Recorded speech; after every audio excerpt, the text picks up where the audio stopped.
Zonja dhe zotëri, me zëvendës presidentin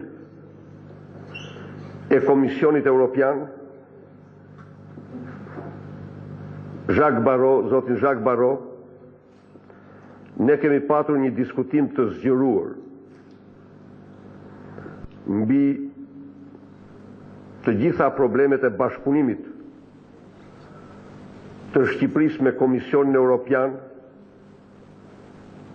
dhe reformat, përpjekjet tona për integrimin në Bashkimin Evropian.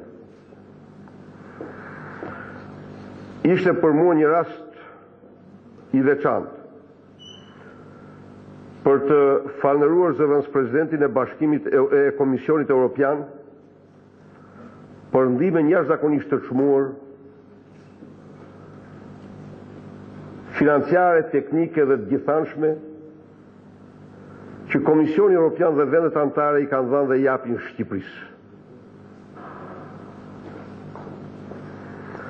Vizita e zëvendës presidentit Barrot vjen vetëm pak ditë pasi Shqipëria ka aplikuar për statusin e kandidatit për anëtarë të Bashkimit Evropian.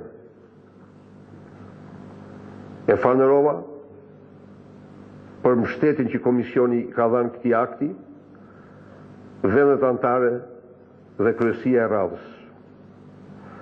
Sikur e sigurova se unë dhe qeveria ime e marrim këtë proces si një proces shumë serioz, i cili duhet të jetë para gjithash dhe mbi gjitha i bazuar në performancën, në sukses, jo vetëm në reformat, por në suksesin e reformave në të gjitha fushat. Reforma që duhet të zhvillojnë dhe konsolidojnë në Shqipëri normat, standardet, kriteret e përbashkët vendeve anëtare të Bashkimit Evropian.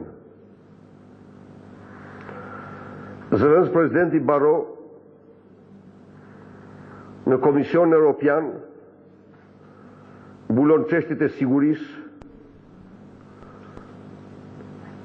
të luftës kundër terrorizmit, krimit organizuar dhe të sistemit të drejtësisë.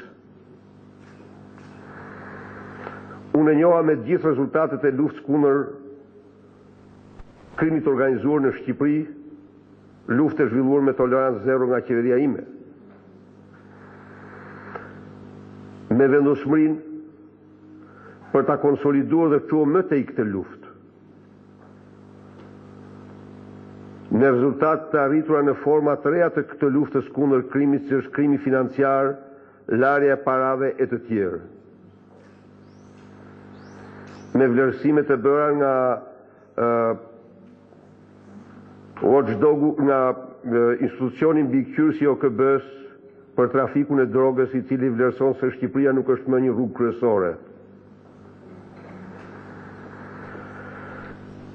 E njoha me luftën e vendosur kundër korrupsionit dhe rezultatet të arritura në këtë luftë.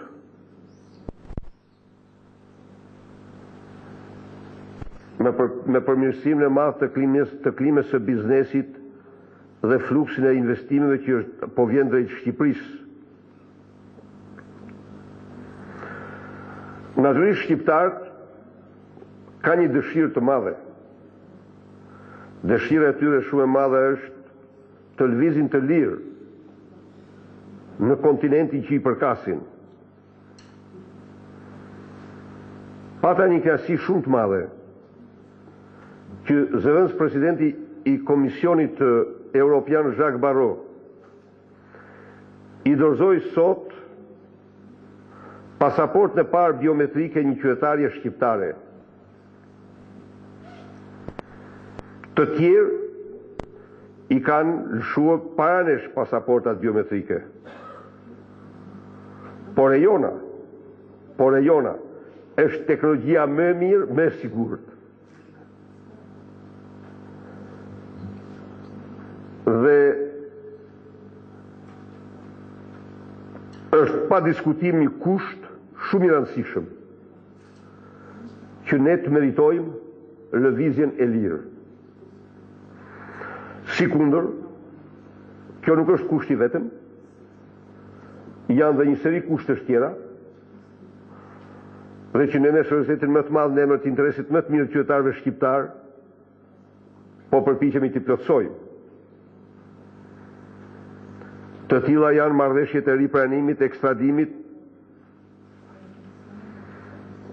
dhe bashkëndimi i të gjitha agjensive tona të zbatimit ligjit me agjensitë të zbatimit ligjit të vendeve partnere.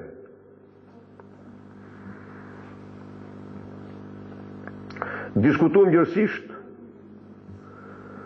për progresin e bërë në fushën e drejtësisë. E njoha zotin Baro me rezultatet në luftën kundër korrupsionit dhe penalizimet. Qeveria ime ka një vullnet të hepurt për të luftuar korrupsionin. Mbi 90% e dosjeve e personave të penalizuar, dosjet e tyre kanë shkuar nga kjo qeveri.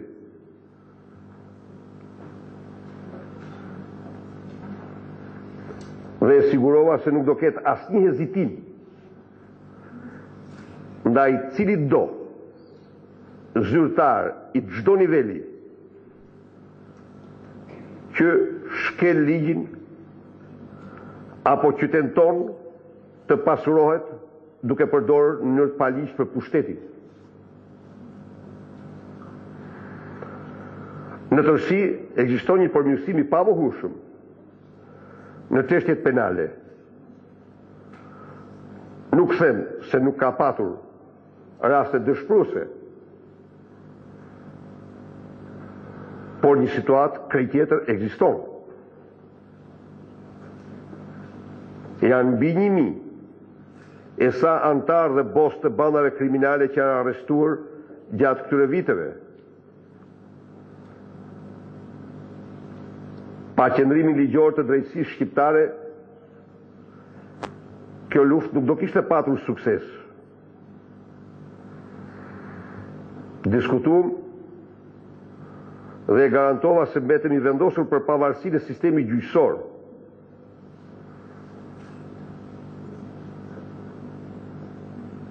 Respektimin e saj të plot.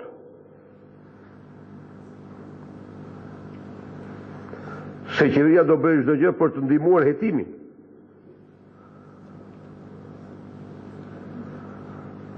Do bëjë çdo gjë gjithashtu për të prerë lidhjet e krimit aty ku ato ndodhen.